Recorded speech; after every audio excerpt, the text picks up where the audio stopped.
المجلة الثقافية برعاية دار المعرفة. دار المعرفة عنوان للفكر والثقافة. تتويجا لسلسلة الندوات الفكرية، نظمت الجمعية الجزائرية للدراسات الفلسفية فرع برج بوعريريج الملتقى الوطني الأول فلسفة التربية عند العلامة البشير الإبراهيمي، وذلك بمسقط رأس الشيخ الإبراهيمي مدينة رأس الوادي.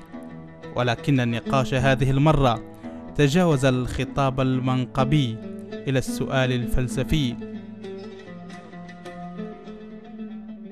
البشير الإبراهيمي أستطيع أن أقول كما جاء في الكلمة الافتتاحية أنه خارج السلسلة، يعني هو رجل أو علم خارج السلسلة، أوم أور سيري، لاعتبارات عدة.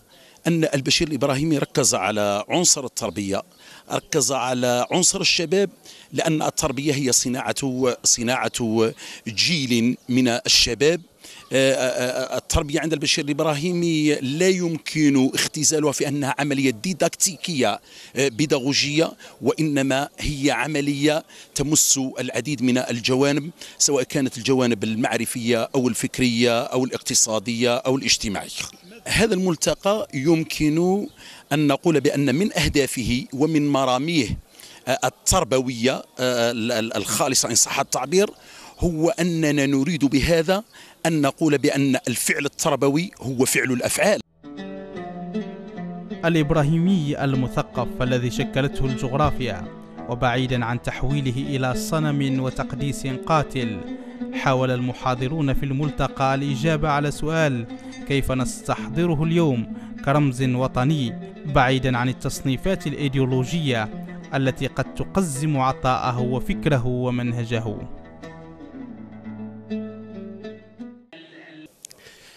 أولا أنا أعتقد بأن الشيخ محمد البشير الإبراهيمي هو رمز، ويجب أن نخلصه من مفهوم الصنم، لأن الرمز يحتاج دائما إلى تأويل، يعيش دائما حيوات مختلفة عبر أجيال مختلفة، يظهر ويؤكد الحضور دائما التاريخي والحضاري، في حين أن الصنم هو ثابت وللثبوت ولعدم وجود الأسئلة، في غياب الأسئلة يوجد الصنم.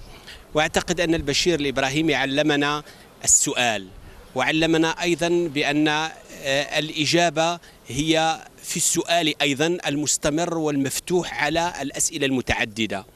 البشير الإبراهيمي هو ورشة حقيقية، من حيث أنه كان أديبا، كان أيضا ناقدا، كان شاعرا زجالا وشاعرا فصيحا، وأيضا كان إلى ذلك كان خطيبا لا يشق له غبار كما يقال في اللغة العربية. العودة اليوم إلى الإبراهيمي وإعادة طرح أسئلة التربية والنشء في فكره، وهو الذي تمثل الشباب الجزائري متساميا إلى معالي الحياة. لكن هل يرقى نموذج الإبراهيمي فكرا وميدانا إلى مستوى فلسفة في التربية بمفهومها العميق والدقيق؟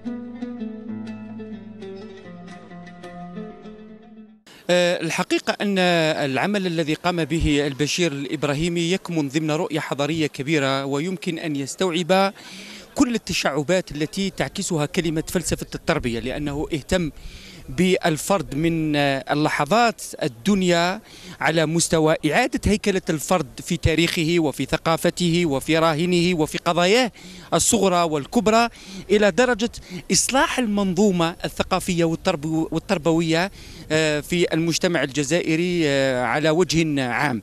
إذن هنا البشير الإبراهيمي كان يملك رؤية، هذه الرؤية حاول أن يعطيها تأسيسا محليا، يعني هو انطلق أساسا من بناء الفرد في محليته ليفتحه على آفاق القضايا العربية والإسلامية في عمومها.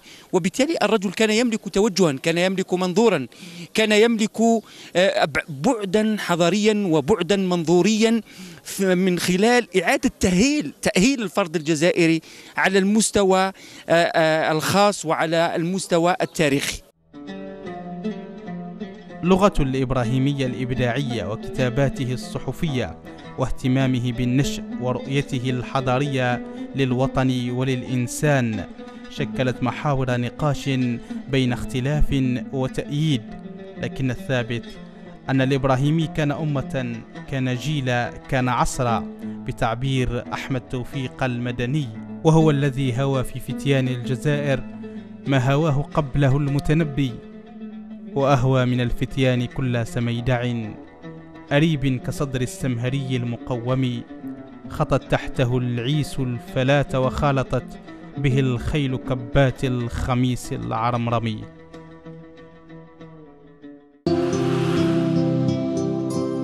كتاب أزمة الحداثة ورهانات الخطاب الإسلامي للدكتور عبد الرزاق بالعجروز، كتاب يرصد فيه جوانب الاجتهاد في الخطاب الإسلامي المعاصر، ويسعى من خلاله إلى بلورة رؤى فاعلة والاستقلال بخصوصيات مفهومية على صعيد الحداثة ولواحقها في التعارف والعقلانية والكونية. عبد الرزاق بالعجروز يقسم كتابه إلى 5 فصول يحدد أزمة نقد الحداثة في الخطاب الإسلامي المعاصر وانشطاره في التعاطي معها قيما وتاريخا في الفصل الأول، وفي الفصل الثاني يوضح حدود النظريات التواصلية التي تراهن عليها المناحي الفلسفية الغربية المعاصرة ومن يتبناها في الفكر العربي المعاصر، قبل أن يتولى في الفصل الثالث النظر والتحليل في أزمة الحقيقة والقيمة التي تنخر العقل الغربي المعاصر تحت هيمنة الاتجاهات الارتيابية. في الفصل الرابع يبحث الدكتور عبد الرزاق بالعجروز في أزمة العقلانية عند المفكر محمد أركون، مستندا على مقاربة المفكر طه عبد الرحمن في نقده للمقاربة الأركونية. وفي الفصل الخامس يعرض رهانا يصفه بالقوي ويراهن عليه، وهو رهان الفلسفة المقارنة التي تدرك العالم بالمعنى الاختلافي. خاتمة كتاب أزمة الحداثة ورهانات الخطاب الإسلامي للدكتور عبد الرزاق بالعجروز جاءت على شكل حوار وتحاور حول قلق المشاريع الفكرية في العالمين العربي والإسلامي المعاصرين.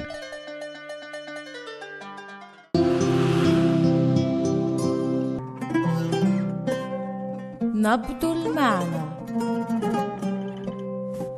نبض المعنى.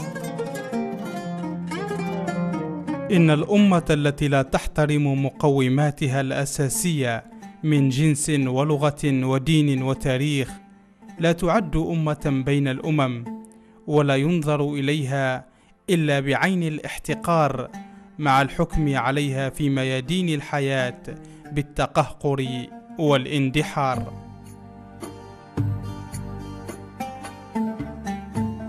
الحرية حرية العقل لا حرية الهوى. قدرتنا العلمية تغلبت على قوتنا الروحية، لقد استطعنا توجيه الصواريخ ولكن لم نستطع توجيه البشر.